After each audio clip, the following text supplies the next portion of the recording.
की जन्म जयंती मनाने के लिए यहाँ पर उपस्थित हुए महापुरुषों का जीवन किसी एक विराट महावृक्ष की तरह होता है। ना जाने कितने ग्रीष्म, कितने पतझड़, कितने बसंत और कितने पावस के झंझावातों को झेलकर वह विराट वृक्ष अपनी जीवन यात्रा प्रारंभ करता है। जिस यात्रा में अनेक प्रकार की कठिनाइयां आती थी, अनेक प्रकार के उपसर्ग, अनेक प्रकार की दिक्कतें आती, लेकिन वह विराट वृक्ष अपनी जीवन यात्रा को निराबाद गति से आगे बढ़ाता है। उसी प्रकार मम आराध्य वात्सल्यमयी पूज्य गुणानी मैया महासती श्री सुमन कुमारी जी महाराज साहब का जीवन भी ऐसे ही अनेक प्रकार की कठिनाइयों को सह करके उन्हें वैराग्य मिला। भारत भूमि की वह पवित्र धरा उत्तर प्रदेश, बामनोली एक छोटा सा ग्राम, जिससे बामनोली के अंदर बहुत सारे संतों की बड़े बड़े चातुर्मास हुआ करते थे, बहुत बड़ा गढ़ हुआ करता था। उत्तर भारतीय प्रवर्तक पूज्य गुरुदेव श्री शांति स्वरूप जी महाराज साहब, व्याख्यान वाचस्पति पूज्य गुरुदेव श्री मदन मुनि जी महाराज साहब आदि कई महान संतों की वो दीक्षा भूमि रही। ऐसी उससे पुण्य नगरी जहाँ पर सन 1999 भादवरी पंचमी और उस दिन धर्मपरायण पिता श्री मनोहर लाल जी की विहंगनी माता श्रीमती रामप्यारी देवी की कुक्षी से बालिका का जन्म हुआ। बालिका का जन्म हुआ तो माता पिता ने खुशियां मनाई। कृष्णाष्टमी के 2 दिन पहले जन्म होने के कारण बालिका का नाम रखा कृष्णा। कृष्णा बचपन से ही माता पिता के द्वारा भरे गए अच्छे संस्कार, क्योंकि कहते हैं कि अगर बच्चा जब गर्भवती और उस समय माता धर्म की आराधना करती है, धर्म ध्यान सामायिक संबर आदि करती है, तो उस बच्चे के जीवन के अंदर भी बचपन से ही धर्म के क्या आते हैं, संस्कार आते। लेकिन आज ये परिपाटी धीरे धीरे क्या होती जा रही है, कम होती जा रही है। आजकल माओ को मोबाइलों से क्या नहीं मिलती, छुट्टी नहीं मिलती, तो बच्चा जन्म लेते ही सबसे पहले क्या चाहिए, सबसे पहले बच्चे को मोबाइल चाहिए। यानी जैसे संस्कार माँ अपने बच्चों में गर्भ से बीजारोपण करती है, वही बच्चों को जन्म के बाद क्या होता है, उसके संस्कार वैसे ही होते। तो माता रामप्यारी जब बच्चे का जन्म हुआ या जन्म से पहले से उनके जीवन में धर्म के संस्कार कुट कुट करके भरे हुए। स्थानक के पास में ही घर होने के कारण छोटी सी कृष्णा स्थानक में जाना उसने प्रारंभ किया। और कई बार तो ऐसा होता था कि भोजन के लिए भी माँ को जाकर के बुला के लाना पड़ता था। छुट्टी हो गई तो स्थानक में सुबह दोपहर शाम हर समय बच्चे स्थानक में रहते थे। और जब शादियां जमानात हो तो ज्यादातर बच्चे स्थानक में ही क्या है, कहानियां सुनना, प्रवचन सुनना, भजन सत्संग आदि, उसमें बच्चे का बड़ा मन लगता था। तो कुमारी कृष्णा भी बचपन से ही धर्म से जुड़ी हुई और अचानक किसी बीमारी के कारण पिता मनोहर लाल जी का देहांत हो गया। और अपने आंखों के सामने अपने पिता का देहांत जब हुआ तो बालिका को लगा कि सुना तो था कि जीवन पानी की बुलबुले के समान है, लेकिन जब अपने आंखों से प्रत्यक्ष अपने पिता की मृत्यु को देखा तो बालिका के बाल मन पर गहरा प्रभाव पड़ा कि जीवन का कोई भरोसा नहीं। पानी के बुलबुले के समान एक पल के अंदर ही मेरे पिता क्या हो गए, काल कलवित हो गए। बस इतनी सी बात उस बालिका के दिल पर ऐसे उसके दिल को जाकर के छुआ कि इसी निमित्त से कुमारी कृष्णा को वैराग्य हो और उस वैराग्य को पनपाने की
जमीन पर सोना, रात्रि भोजन का त्याग करना उन्होंने चतुर्मास से ही प्रारंभ कर दिया।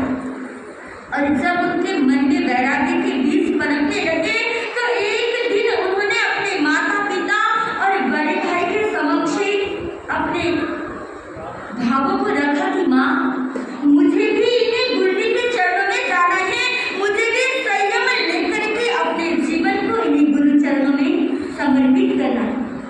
जब बालिका की ये भाव माता ने सुना, बड़े भाई ने सुना, तो उन्होंने कहा कि नहीं, तुम स्थानक में जाओ, सामायिक करो, संवर करो, ठीक है, लेकिन हमें तुम्हें दीक्षा की आज्ञा कदापि नहीं देगी, क्योंकि पिता की पहले ही क्या हो चुकी है, मृत्यु हो चुकी है। अन्य गांव वाले या अन्य लोग ये सोचेंगे कि पिता की मृत्यु हो गई और पुत्री को गुरुजी जी को क्या कर दिया, सौंप दिया।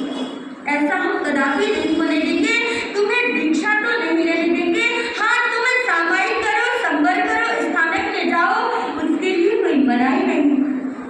जैसे बालिका कृष्णा ने सुना तो कहने लगी कि माँ, मुझे तो गुरुजी जी के साथ ही जाना है, मुझे दीक्षा लेना है। आप चाहे कितना ही रोकने का प्रयास करो, लेकिन अब मैं गुरुजी जी के साथ ही क्या करूँगी, गुरुजी जी के साथ ही जाऊँ। अब जब देखा कि बालिका का वैराग्य पक्का है तो माता ने उसे स्थानक जाने से मना किया। जब बालिका नहीं मानी तो क्या किया कि उसे दरवाजा बंद करके स्थानक जाने से रोक लिया। लेकिन कहते हैं ना कि जिसका वैराग्य पक्का है, जिसके जीवन में वैराग्य का मजीठिया रंग चढ़ जाता है, उसे कोई कितना ही रोकना चाहे लेकिन वो रुकने वाला नहीं। कुमारी कृष्णा को जाने तो नहीं दिया, घर के अंदर बंद कर दिया, लेकिन वो भी अपने जिद में अड़ गई कि मुझे जब तक गुरुजी जी के पास जाने नहीं दोगे तब तक मैं अन्न जल ग्रहण नहीं करूँगी। एक दिन बीता, 2 दिन बीते, 3 दिन बीते और करते करते 28 हो गए। ज्वर ने घेर लिया, शरीर तपने लगा। माँ बार बार कहती कि बेटा कुछ खा ले, लेकिन बालिका की जिद पर बैठी हुई थी। कहती ना, हट बार हट में अड़ी हुई थी कि जब तक मुझे स्थानक जाने की आज्ञा नहीं देंगे, जब तक मुझे मेरे गुरानी के पास जाने की आज्ञा नहीं देंगे, तब तक मैं अन्न जल ग्रहण नहीं करूँगी। माँ भी अपने स्त्री हट में अड़ी हुई है और बालिका भी बार हट में, दोनों ऐसे हट में अड़ गए। ना माँ स्थानक जाने की आज्ञा दे रही है और ना पुत्री अन्न जल ग्रहण कर रही है। बुखार बढ़ता चला गया, शरीर तपने लगा और जब धीरे धीरे ये बात उस बामनोली के अंदर पता चल गया तो वहां पर सुश्रावक प्रेमचंद जी जैन और प्यारेलाल जी, मनोहर लाल जी आदि ने जब देखा कि ये बालिका को स्थानक आने नहीं दे रही है, उसकी तबीयत बिगड़ती जा रही है, ऐसे तो बहुत गड़बड़ हो जाएगी। उन्होंने माँ रामप्यारी को समझाया कि तू इतनी कठोर कैसे बन सकती, तेरी बेटी की 28 पूरी हो गई और तू उसे स्थानक में जाने की आज्ञा दे दी। अभी जब तक शादियां नहीं है तब तक इसका वैराग्य चढ़ा हुआ है, जब ये विहार करके चली जाएगी तो धीरे धीरे मोह क्या हो जाएगा, कम हो जाएगा, फिर इसका जो वैराग्य है वो भी अपने आप कम हो जाएगा। अरे अगर ऐसे तू जिद में अड़ गई तो अगर इसे कुछ हो गया तो फिर क्या करेंगे, इसलिए तू मानसा और अपनी पुत्री को स्थानक जाने की आज्ञा दे। जब माँ ने स्थानक जाने की आज्ञा दे दी तो कुमारी कृष्णा स्थानक में चली गई। उसने 28 का पार ना करे, बड़ी कमजोर हो गई थी, लेकिन आत्मबल कमजोर नहीं, आत्मबल और मजबूत होता चला गया। धीरे धीरे चातुर्मास समाप्त हो गया और गुरुजी जी महाराज साहब ने बामनोली से विहार कर दिया।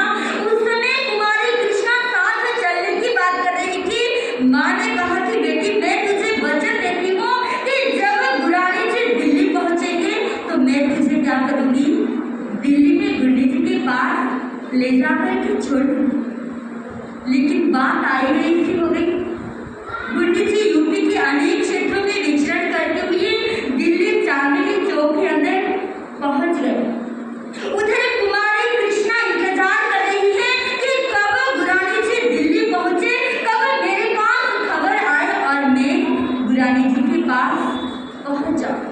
आज तो मोबाइल का जमाना है, 1 मिनट में किसी का भी हम क्या कर सकते हैं, पता लगा सकते हैं कि कौन कहाँ पर विराजमान है, कौन कहाँ है, एक एक पल की हम खबर ले सकते हैं।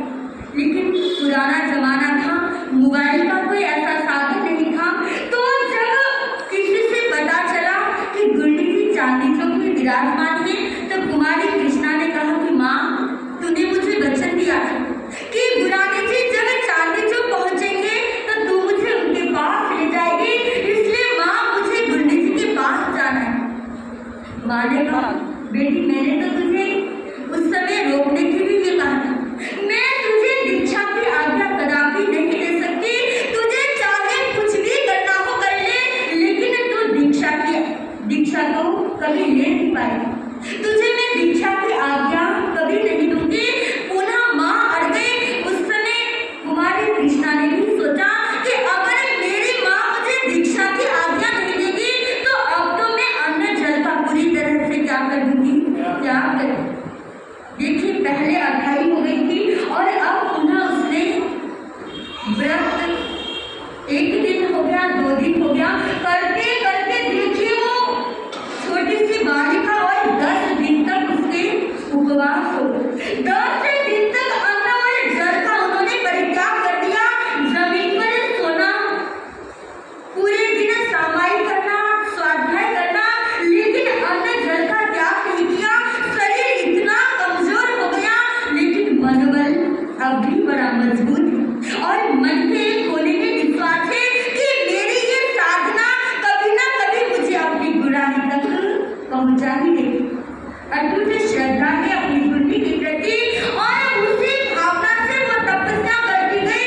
जब 10 दिन की तपस्या हो गई, वो शिथिल हो गई, कमजोर हो गई और जब सबने देखा कि बालिका मानने वाली नहीं है, तो माँ को बड़ा फटकारा समाज के लोगों ने कि तू ऐसी जिद कैसे कर सकती है, तूने जब वचन दिया था कि तू दिल्ली पहुंचने के बाद उनके पास छोड़ेगी, चलो जो होगा अच्छी जगह है और तेरा नाम हो जाएगा, कुल खानदान का नाम होगा कि चलो हमारे परिवार से दीक्षा हो गई, कोई गलत जगह नहीं, कोई गलत मार्ग नहीं है।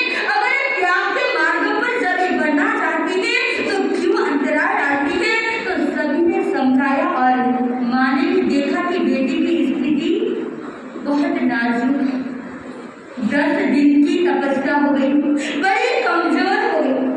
उसमें माँ ने आंखों में पानी भरते हुए भारी मन से उसे आज्ञा दी और 10 दिन के व्रत का पालना कराया और उसे ले जाकर के चांदनी चौक गुरानी मैया के चरणों में छोड़ दिया। अब जैसे गुरानी के पास आ गई, कहते हैं ना अंधे को क्या चाहिए, 2 उनकी इच्छा यही थी कि मुझे कैसे भी हो गुरानी के पास से जाना। जब गुरनी जी के पास आ गए तो गुरनी जी के चरणों में रह करके उन्होंने 1 साल के अंदर एक साधु के बनने के लिए जो भी शिक्षाएं अनिवार्य है, उन सभी आगमों का उन्होंने स्वाध्याय चिंतन मनन किया और सन 1957 श्रीनगर चांदनी चौक के अंदर उन्होंने जैन भगवत की दीक्षा अंगीकार करी और दीक्षा गुरु पंजाब के श्री पूज्य श्री प्रेमचंद जी महाराज साहब और गुरानी मैया स्वनामधन्य महासती श्री शांति देवी जी महाराज साहब का उन्होंने शिष्यत्व स्वीकार किया और दीक्षा लेकर के अपने जीवन को साधना, जप, तप, स्वाध्याय और सेवा में समर्पित करे।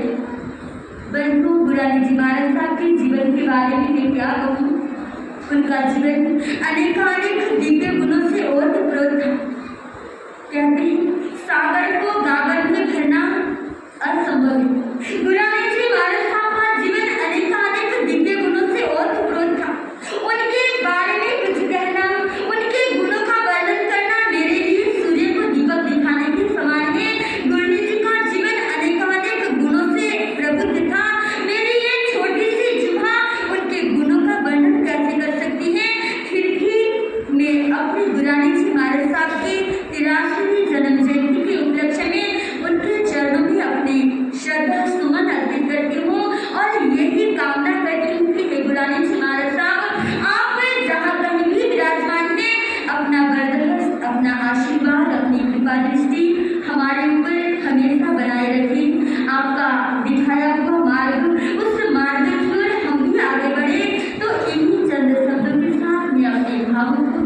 प्रणाम देती हूँ। बोलिए संध्या साधिका सरल आत्मा दार दुलारी महान सती श्री सुमन कुमारी जी महाराज की जय।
अभी आप हमारी विदुषी साध्वी पूजिता जी महाराज साहब से हमारी पूजा महासाध्वी उप परिवर्तनी श्री सुमन कुमारी जी महाराज साहब से ये पावन जीवन चरित्र के विषय में सुन रही थी। महासाध्वी जी महाराज ने हमारी पूजा सुमन कुमारी जी महाराज संस्थारक साधिका कैसे वो महान साध्वी थी वो मैंने भी उन्हें बिल्कुल समीप से उनके चरणों में रहकर उनकी भक्ति को, उनकी विनय को, उनकी सरलता को, उनकी सहजता को, उनके बड़ों के प्रति नम्र भाव को और छोटों के प्रति वात्सल्य को बहुत अच्छे से महासाध्वी सुमन कुमारी जी महाराज साहब हमारी संघ की महान साध्वी थी। यूं तो सभी महासती पन्ना देवी जी महाराज साहब के परिवार को यूपी का परिवार कहते हैं। हम लोग जम्मू, जलंधर, अमृतसर न जाने कहाँ कहाँ विचर आए, पर अंत में सब एक ही बात है, अरे महाराज यूपी की सती आ गई। क्या कहते थे? यूपी की सती आ गई। बात क्या थी कि हमारे महासती पन्ना देवी जी महाराज ये तो पक्के हरियाणवी उनका तुम्हारा का था, लेकिन महासती पद्मश्री जी महाराज उनका शरीर थोड़ा स्थूल था, भारी था, तो वो ज्यादा बिहार नहीं कर सकते थे। और यूपी के क्षेत्र हर 2 किलोमीटर, हर 3 किलोमीटर पर कोई ना कोई गाँव जैनों का बसावादी गाँव हो या श्वेतांबर हो। तो ऐसे में महासती पद्मश्री जी महाराज का ज्यादा विचरण यूपी में रहा और यूपी में रहने से उनके जन्मों में जितनी शिक्षाएं और शिक्षाएं आई वो भी सब क्या हो गई, वो भी यूपी की बन गई। जैसे कि अब कहने को हमारे दुलारी जी महाराज तो पक्के हरियाणा के थे, हमारी लालपुरी देवी केवड़ा के पक्के हरियाणा के थे, और वो हमारी दुलारी जी देवड़ा मोदी जी थे, और हम यूपी क्या है पक्के। ये सही, ये मेरा मतलब बैठ नहीं, ये सही पक्का हरियाणवी रहा। हम लोगों ने ऐसे, मैंने बचपन तो मेरा सारा यूपी में ही बीता, क्योंकि हमारी दुलारी जी भी ज्यादा बड़ों के कारण यूपी में रहते थे। मेरे आने के बाद जितने भी चातुर्मास हुए वो यूपी में ही हुए। बैरागे उसमा में, बड़ोद में हुआ, छपड़ोली में हुआ, कालना में हुआ, मुझे हमारे बड़े सुपंजन जी महाराज के चरणों में। तो ऐसे जितने भी चातुर्मास थे वो सब वहाँ रहे, वही खान, वही पान, वही रैन, वही फैन, तो सब यूपी का। लेकिन दीक्षा लेने के बाद मेरा यूपी में जाना, ज्यादा पंजाब मेरा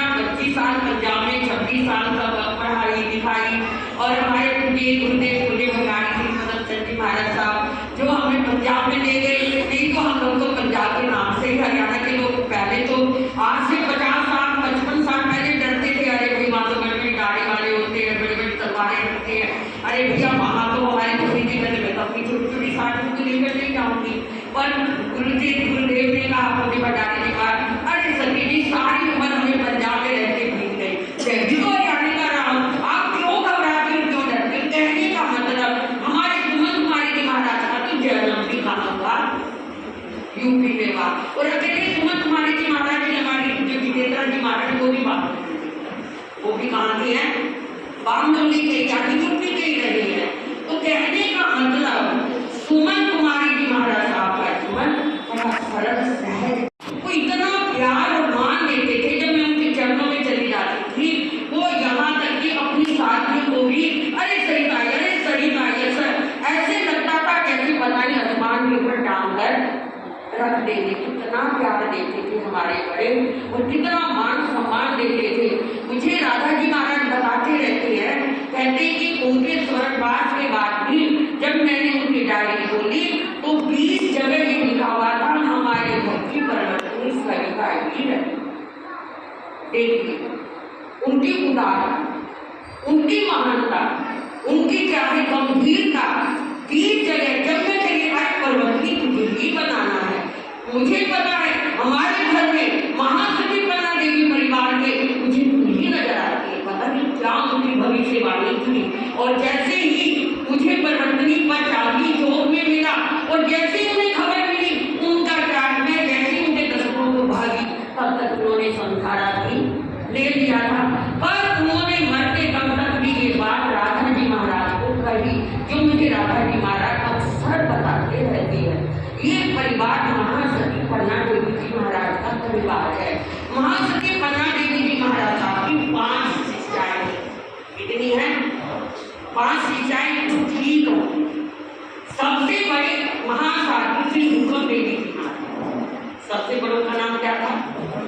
और ऐसा नहीं कि महासती पन्ना देवी जी महाराज साहब कोई क्या है नए थे, यानी हमारे बुजुर्ग साथियां महासती पार्वती जी महाराज परिवर्तनी से भी पहले महाबुद्धि श्री सोहनलाल जी महाराज साहब आचार्य भगवंत ने जिन्हें गना बछेदिका पदों से सुशोभित किया हुआ था, ऐसी महान साथियों का सुखदेवी जी महाराज, जमुना देवी जी महाराज, जमुना देवी, गंगा देवी जी महाराज, ऐसे पूरा परिवार चला आ रहा था।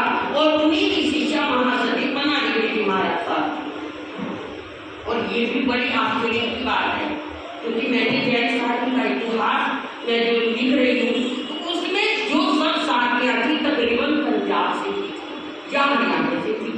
महासती पन्ना देवी जी महाराज बहुत बड़े संपन्न परिवार घराना के थे। विवाह कर दिया जबरदस्ती माने को ससुराल, माँ बाप ने किया तो बहुत उच्च खानदान था।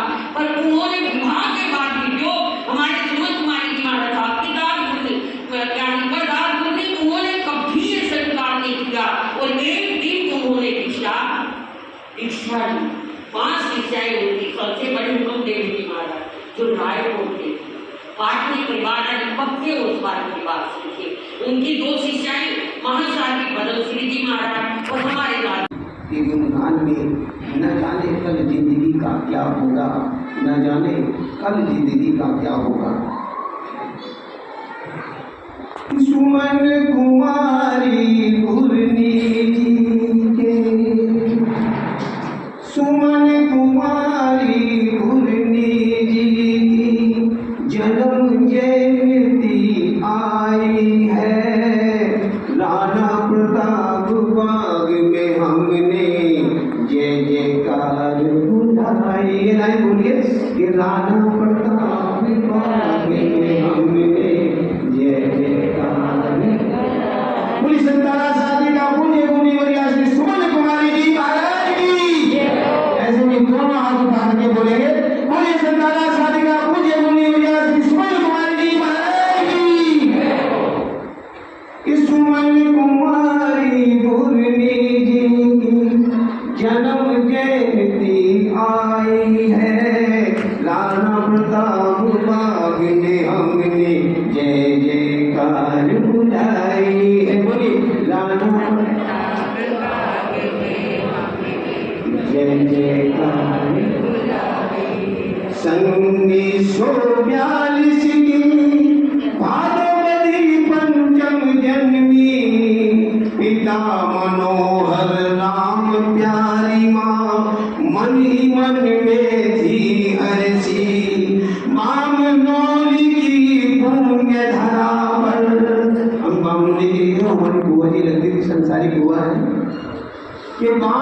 करनौली की पुण्य धरा पर घर घर खुशियाँ छाई है।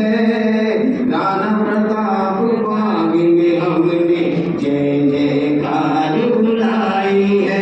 जब भी लाइन आया आप लाइन बोलेंगे तो बोलने के हमें सांस मिलेगा और बोलने में आनंद भी आएगा। आप ये लाइन जरूर बोले कि राणा प्रताप बाग में हमने जय जयकार बुलाई, राणा प्रताप बाग में जय जयकार। और संवत 1999 भौतिक दुनिया बिसराई, चौक चांदनी दिल्ली माही पावन दिन दीक्षा पाई। दीक्षा गुरु श्री प्रेमचंद जी, दीक्षा गुरु श्री प्रेमचंद जी शांति पूर्णी सिरदाई है। राणा प्रताप बाग में हमने जय जयकार बुलाई। और दिल्ली शाली मार बाग में थानापति पद शोभाए, सुमन सुमन जय खाली झोली सुमनों से ही भर जाए। संयम समता ज्ञान ध्यान से, संयम समता ज्ञान ध्यान से आत्म से सजाई है।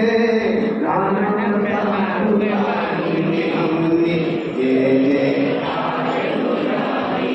और शिष्या की बात करें, एक तो समता शिष्या समता संजू उदिता मुदिता रमती तन्वी जी।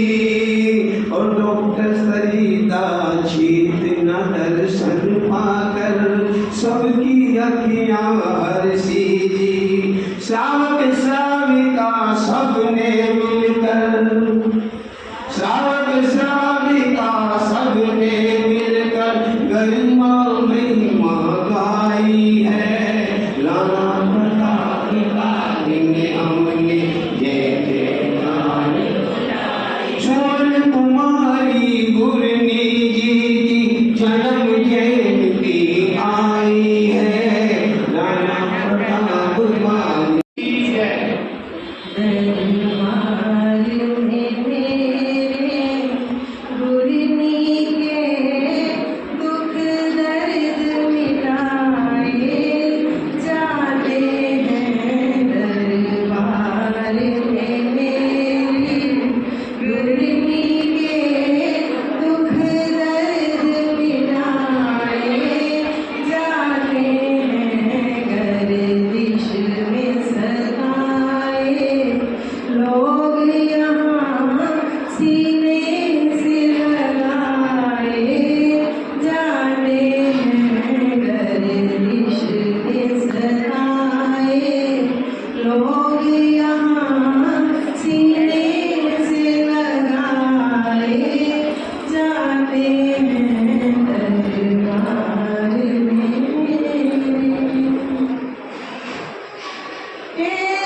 जग वालों ना घबराओ, इस दर पर शीश झुकाने से, इस दर पर लो सुमन कुमारी जी महाराज साहब के चरणों में वंदित नमस्कार करते हुए केवल इतना ही कहूँगा, क्या सुनिए।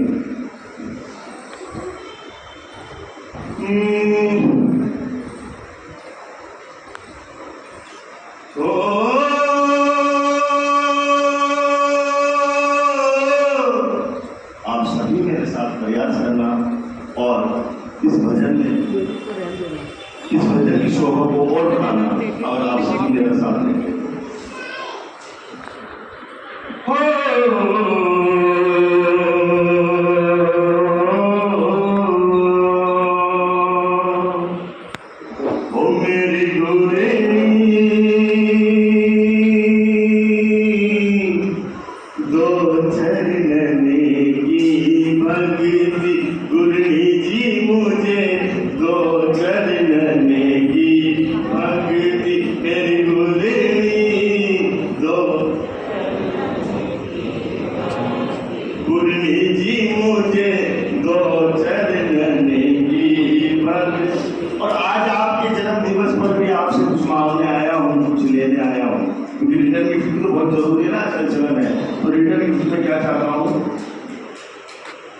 हो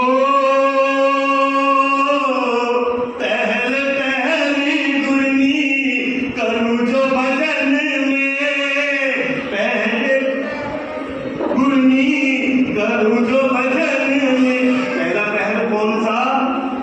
बचपन का, बाल अवस्था का। उस समय भी मैं गाना गाता था, आया भी था, और उस समय यहाँ आता तो क्या मांगता गुरनी जी से? पहले पहली गुरनी करा जो भजन में, पहले पहले करा जो भजन में। तुम देना मुझे बुद्धि प्रकाश, हे गुरनी मैया दो चरण की भक्ति। गुरनी जी मुझे दो चरण। और अब आता है मेरा दूसरा पहल, यानी कि जिस अवस्था में मैं अब हूँ, और उस अवस्था में गुरनी साहब के दरबार में आया हूँ, उस गुरनी मैया से फरियाद कर रहा हूँ, सच्चे भाव व्यक्त कर रहा हूँ। आइए आप सभी मेरे भावों में शामिल होना और साक्षी बनना और कहना मेरे साथ। हो तुझे पहली गुरनी करूं जो भजन में, तुझे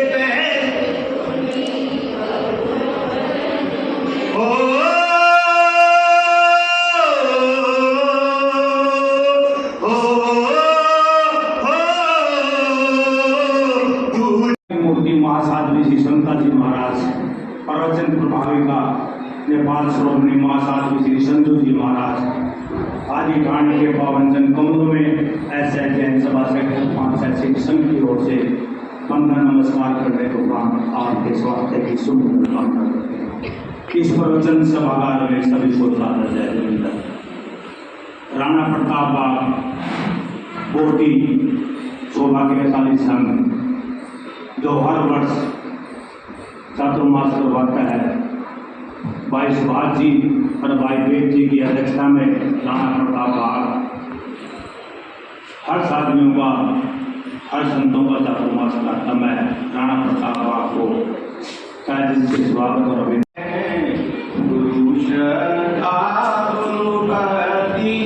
से सबने आज मनाया है, सबने आज मनाया है। अल्पायु में ही तुमने संयम पथ अपनाया था, अल्पायु में ही तुमने संयम पथ अपनाया था। रोम रोम से करी साधना लक्ष्य महान पाया था, रोम रोम से करी साधना लक्ष्य महान पाया था। वेद ज्ञान के उच्च लक्ष्य दे नित्य आत्म चमकाया था। जन्मदिन आज आया है, गुरनी सुमन कुमारी का जन्मदिन आज आया है, जन्मदिन आज आया है। जिनका जीवन था तब प्रधान रत्न की कोई जो गुण खान, जिनका जीवन था तब प्रधान रत्न की जो थी गुण खान। सभी मिल कर करे गुणगान, जो थी महावीर शासन शान। सभी मिल कर करे गुणगान, जो थी महावीर शासन शान। गुरु चरणों में आकर स्व को निर्मल बनाया है, जन्मदिन आज आया है। गुरनी सुमन कुमारी का जन्मदिन आज आया है, जन्मदिन आज आया है। जिसका तेजस्वी मुखमंडल, जिनके पावन चरण कमल, जिसका तेजस्वी मुखमंडल, जिनके पावन चरण कमल। जिसकी आत्मा बड़ी उज्ज्वल, दर्श से धुलते थे कलिमल। उस महायोगी महाध्यानी ने जीवन सफल बनाया है, जन्मदिन आज आया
आदि गुणों गुरुदेव सुखे समाजे चतुर्मास के प्रचार पुण्य डेरा वाला आने का मांग करते हैं। ये हमारे समाज की तरफ से आप सभी के चरणों में विनती है। धन्यवाद। भरी थी उनका देवलोकगमन संखारा सहित 10 सितंबर 2016 शालीमार बाग में हुआ था। एक भजन प्रस्तुत है छोटा सा। विनती है गुरुवरों की संगत कभी कभी, विनती है गुरुवरों की संगत कभी कभी, होते इनके दर्शन हमको कभी कभी, मिलती है गुरुवरों की संगत कभी कभी, मिलते हैं ज्ञानी जब में कभी कभी, मिलती है ज्ञानवाणी इनसे कभी कभी, मिलती है गुरुवरों की संगत कभी कभी, घबरा के भूल फेरना इस धर्म मार्ग से, घबरा के भूल फेरना इस धर्म मार्ग से, आते हैं जिंदगी में ये दिन कभी कभी, मिलती है जन्म जयंती पर क्या तो मैं उपहार श्रद्धा के दो बोल ही कर लेना स्वीकार, कर लेना स्वीकार। पाठ पर विराजित गुरनी जी के चरणों में महिला मंडल समिति 19 सेक्टर 5 की तरफ से वंदना नमन करने के उपरांत सुख शाखा पूछती हूँ। उपस्थित आप सभी को मेरा सादर जय जिनेंद्र। आज हम सब अपने पूज्य पूज्य करिया संसारा साधिका सरल आत्मा महासती श्री सुमन कुमारी जी महाराज की 84वीं जन्म जयंती सामायिक जाप व गुणगान के रूप में मना रहे हैं। मैं अपनी ओर से, अपने परिवार की ओर से, महिला मंडल की ओर से गुरनी जी को जन्म दिवस की हार्दिक बधाई देती हूँ और भावना भाती हूँ कि गुरनी वर्या आप जहाँ कहीं हो अपना आशीष हम पर बरसाए रखना। इसी भावनाओं के साथ आज उनकी जन्म जयंती पर एक छोटा सा भजन है। जाने हैं जिनको सारा जहान, महिमा है उनकी सबसे महान, बड़ी उपकारी थी मेरी गुरनी जी, बड़ी बलशाली थी मेरी गुरनी जी।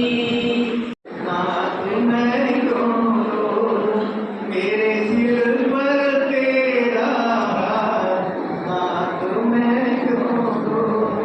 भाइयों बहनों, जब मेरे सिर के ऊपर, जब आप सबके ऊपर गुरुओं का हाथ है तो मेरी गुरुओं की आवश्यकता नहीं है, हमें भूलने की आवश्यकता नहीं है। इधर जाए उधर ही मत्था झुकाएं, ये हमारे पद का जो है हिसाब नहीं है। हमारे गुरु हमारी शरण है, हे गुरु